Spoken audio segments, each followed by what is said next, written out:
सप्रा साहब, क्या आपको लगता है कि किसान ये जो विदेशों में प्रदर्शन कर रहे हैं ये उचित है? और प्रधानमंत्री की इस घोषणा के बाद, कैबिनेट की मुहर लगने के बाद, आप कांग्रेस पार्टी के तौर पर क्या किसानों से अपील करेंगे कि अब अपना आंदोलन वापस ले लें? उनकी मांगे मान ली गई हैं। देखिए, प्रधानमंत्री जी ने ये जरूर अनाउंस किया है और आज कैबिनेट में भी वो निर्णय किया है कि ये जो 3 काले बिल है ये वापस लिए जाएंगे। लेकिन इसके साथ साथ किसानों ने 6 मांगे लिख करके भी दी हैं। जैसे कि एमएसपी को कानूनी जामा पहनाना है, जो उनकी सबसे पहले और पुरानी मांग है।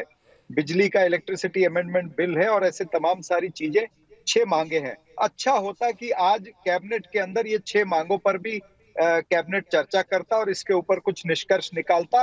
अच्छा होता अगर कैबिनेट जो इनकी लागत बढ़ी है, जो 25,000 रुपए प्रति हेक्टर इनकी लागत हो गई है पिछले 3-4 वर्षों में, अगर उस पर भी चर्चा करते कि 25,000 प्रति हेक्टर किस तरह से कम किया जाए। अच्छा होता अगर ये भी चर्चा होती कि जो सरकार ने, नरेंद्र मोदी ने वादा किया था कि एमएसपी प्लस 50% हम इनको देंगे, तो उस पर भी निर्णय करते।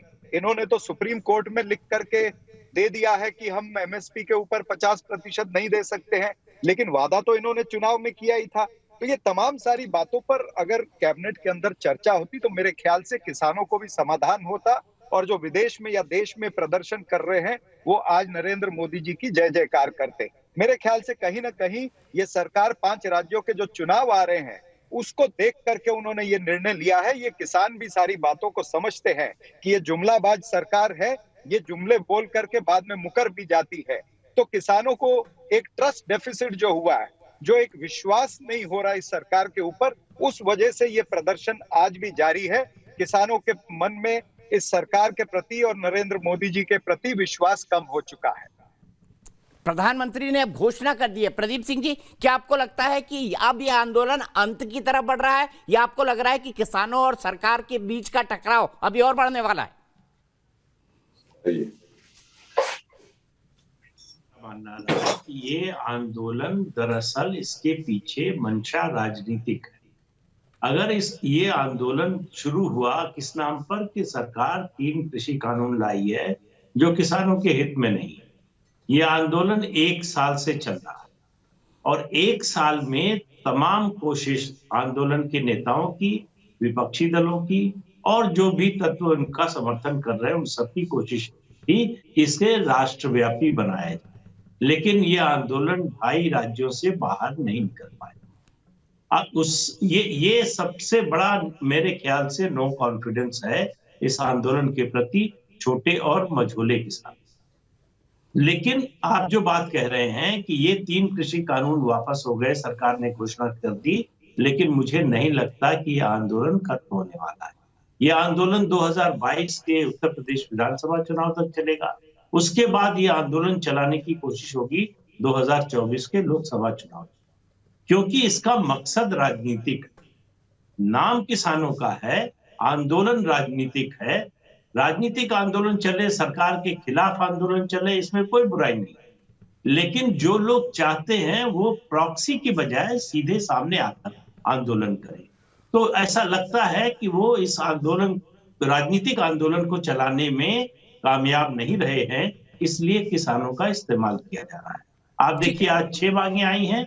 अगर मान लीजिए, तर्क के लिए कह रहा हूं, मान लीजिए सरकार मान ले तो कल फिर 6 मांगे आएंगी।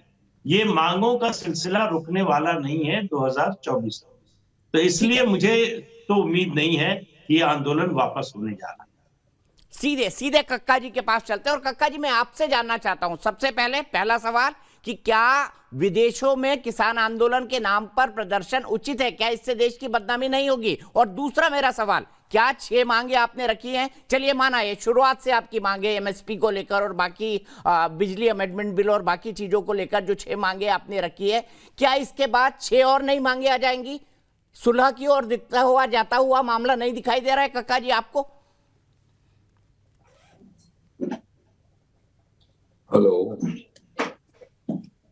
ऑन करो उसको। ठीक है, कक्का जी मेरे साथ नहीं जुड़े हैं, उनके पास मैं फिर जाऊंगा। लेकिन विवेक श्रीवास्तव जी, आपने जानबूझकर इसे एक पॉलिटिकल आंदोलन बना दिया है क्योंकि मोटे तौर पर लेफ्ट समर्थित है।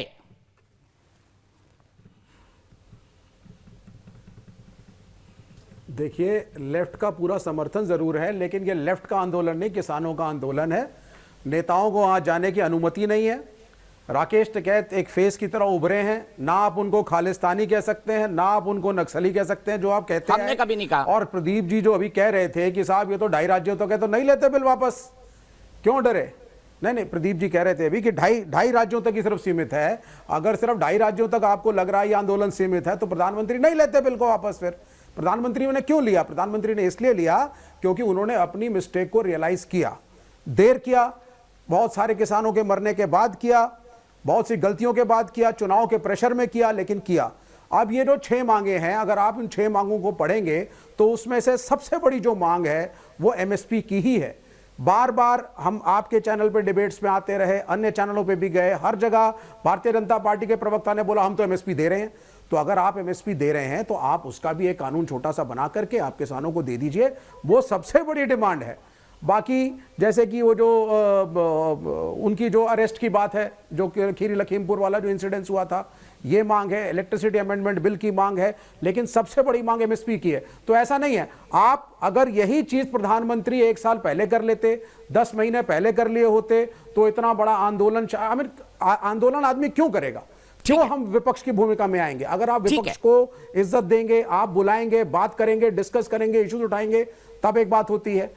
तो आंदोलन अगर सरकार फ्लेक्सिबल होगी तो विपक्ष भी सुनेगा, विपक्ष भी इज्जत देगा। इस देश में 70 साल तक विपक्ष की इज्जत हुई है, अटल बिहारी वाजपेयी की इज्जत हुई है, 70 साल गैर भाजपा पार्टियों का राज्य रहा है, लेकिन विपक्ष की इज्जत थी। ये नरेंद्र मोदी के कार्यकाल में समाप्त हुई है। आप कह रहे हैं कि अगर सरकार लचीला रुख अपनाती है, और कितना लचीला रुख अपनाए। शहजाद पूनावाला मेरे साथ जुड़ गए हैं, भारतीय जनता पार्टी के राष्ट्रीय प्रवक्ता बन गए हैं। शहजाद, मेरी तरफ से आपको दिल से बहुत बहुत हार्दिक बधाई हो प्रवक्ता बनने के लिए। लेकिन मेरा सबसे पहला और सबसे सीधा सवाल यही, और कितनी फ्लेक्सिबल होगी सरकार? क्योंकि सरकार ने 3 कृषि कानून तो वापस ले लिए हैं। अब भी आपको लगता है कि 6 मांगों पर आप विचार करने को तैयार हैं, जो किसान आंदोलन ने कही है, संयुक्त किसान मोर्चा ने कही है?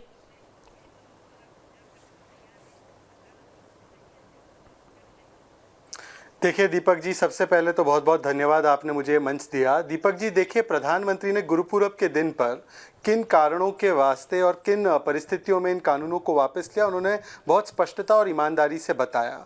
और मुझे लगता है कि जो भी किसान राष्ट्र नीति पर चल रहे हैं वो खेतों की ओर चल पड़े हैं, पर जो किसानों के नाम पर कुछ सियासतदान राजनीति करने पर अड़े हुए हैं, अपनी राजनीतिक ज़मीन तराशने की कोशिश कर रहे हैं, वो गोल पोस्ट चेंज कर रहे हैं। और मैं आपको 2-3 उदाहरण दूंगा।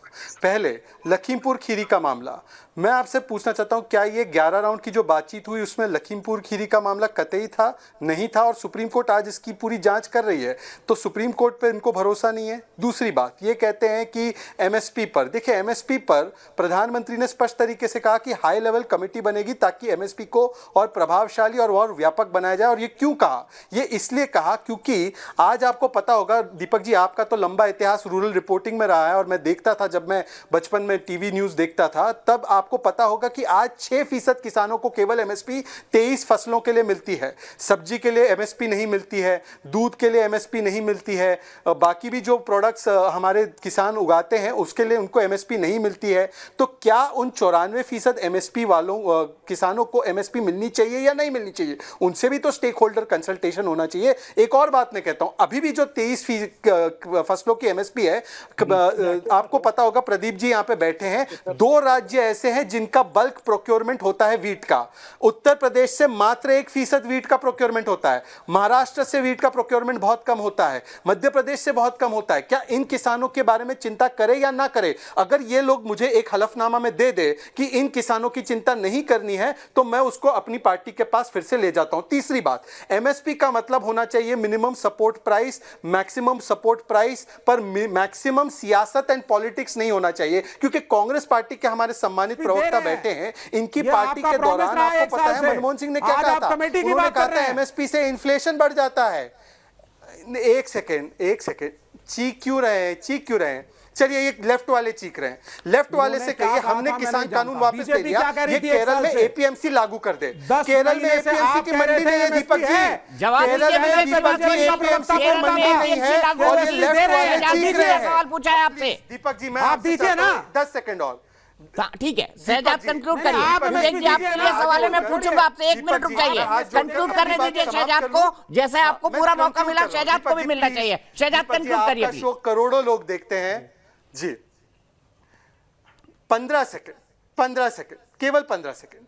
कांग्रेस पार्टी, इन्होंने धान और गेहूं के लिए 4-5 साल के कार्यकाल में 3,74,000 करोड़ एमएसपी दिया, प्रोक्योरमेंट करके पैसा दिया। हमने उसको 8 लाख करोड़ दिया। ये कितना देते थे रागी के लिए? 1,500 रुपए, हम 3,000 से ऊपर प्रति क्विंटल दे रहे हैं। ये कितना देते थे बाजरा के लिए? 1,000-1,200 रुपए, हम 2,150 दे रहे हैं। और जब इनके राज्यों में किसान मांगता है एमएसपी, हनुमानगढ़ में पिटाई करते हैं। अगर ये किसान मांगता है एमएसपी, तो बाजरा के लिए उन्होंने 2,150 रुपए की एमएसपी तय है, नहीं देते हैं। और ये कहते हैं मेमोरियल। चलिए मेमोरियल पे आने दीजिए प्लीज सर, प्लीज। किसान देख रहे हैं, देश के लोग देख रहे हैं, क्यों चीख रहे हैं? केरल में एपीएमसी लागू करवा दीजिए। मैं आपके साथ हूं विवेक, आप मंडी व्यवस्था लागू कर दीजिए केरल में। विपक्ष, हाँ, अरे इतना वक्त है, बोल देखिए विपक्ष की जगह पे रहे। विपक्ष ने क्या किया? 8 साल आपके यहाँ पर स्वामीनाथन कमीशन रिपोर्ट धूल चाटती रही। 8 साल धूल चाटती रही स्वामीनाथन कमीशन की रिपोर्ट। अब दीपक जी, आखिरी सवाल है मेरा कांग्रेस के यहाँ पे सम्मानित प्रवक्ता बैठे हैं, भारतीय जनता पार्टी एमएसपी दे रही है, मैं अपने गुमराह कर रहा है। शहजाद की आवाज, विवेक जी प्लीज, आउट ऑफ कॉन्टेक्स्ट हो रहा है पूरा का पूरा। अरे तो दे रही है ना, कौन सा नहीं दे रही है? हम तो दे ही रहे हैं। आपने नहीं दिया त्रिपुरा में, आपने 1 सेकेंड, हाँ जी दीपक जी, त्रिपुरा में वर्षों वर्ष तक लेफ्ट की सरकार ने एमएसपी पर कोई खरीद नहीं की। केरल में एमएसपी दे ही नहीं जा सकती क्योंकि वहां पर एपीएमसी की मंडियां नहीं है, तो ये तो बात करे ही नहीं। कांग्रेस पार्टी से मेरा एकमात्र सवाल यह है कि कांग्रेस पार्टी ये कानून लाना चाहती थी, उन्होंने मैनिफेस्टो में भी लिखा था कि एपीएमसी पूरी तरह से रद्द कर दो, एसेंशियल कमोडिटी एक्ट रद्द कर दो। मैं उसमें नहीं जाना चाहता। ये कितनी वकालत करते थे इन कानूनों की, इसमें मैं नहीं जाना चाहता। मैं चरणजीत जी से पूछना चाहता हूं, क्या एमएसपी बाकी के 94% किसानों को मिले या ना मिले? क्या यह मांग अगर मैं करता हूं हमारे 100% किसानों के लिए, तो क्या आज इसकी चिंता होनी चाहिए या नहीं होनी चाहिए? और जब आदरणीय प्रधानमंत्री कहते हैं कि हम हाई लेवल कमेटी बनाकर इस पर चिंतन करेंगे, तो जो स्वामीनाथन कमीशन रिपोर्ट लागू नहीं कर पाए वो हमें कहते हैं।